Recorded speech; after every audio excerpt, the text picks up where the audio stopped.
So anyway, I reading a book. And now what I'm do, I reading Robert Kiyosaki. I don't know in English, need to translate it. Money flows quadrant. Money flows quadrant. Need to check that out in translator. So so let's talk in Lithuanian. So basically, aš skaitau knygą Pinigų srauto kvadrantas, finansinės laisvės vadovas. Tai turtingo tėčio pinigų srauto kvadrantas, finansinės laisvės vadovas, Roberto Kiyosakio knyga. Pasaulinė bestsellerio Turtingas tėtis, vargšas tėtis autorius, naujas vertimas. Tai va. Tai štai kiek perskaičiau. Kokį penktadalį, sakyčiau. Ir įdomu. Tai yra žodžiu, yra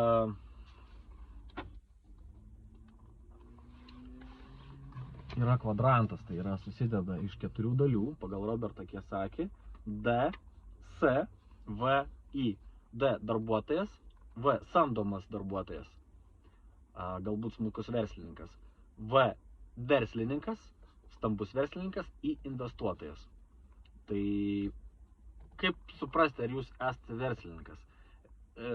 Jeigu jūs savo verslą galite palikti metams, grįžti po metų ir rasti jį galbūt net geriau dirbantį, daugiau pajamų generuojantį, tada jūs esate verslininkas. Jeigu savo verslą negalite palikti metams, išvažiuoti ir 2 metams, reiškia, jūs nesate būtent šitam kvadrante, pagal Robertą Kiyosaki, taip gali nusistatyti. D, darbuotojas, tai yra samdomo darbo darbuotojas, kuriam yra mokama alga, kuris turi viršininkus, socialinės garantijas, visa kita.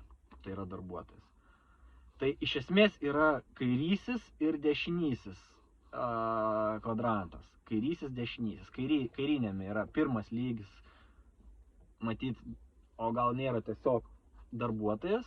Antras lygis yra samdomas darbuotojas, smulkus verslininkas galbūt.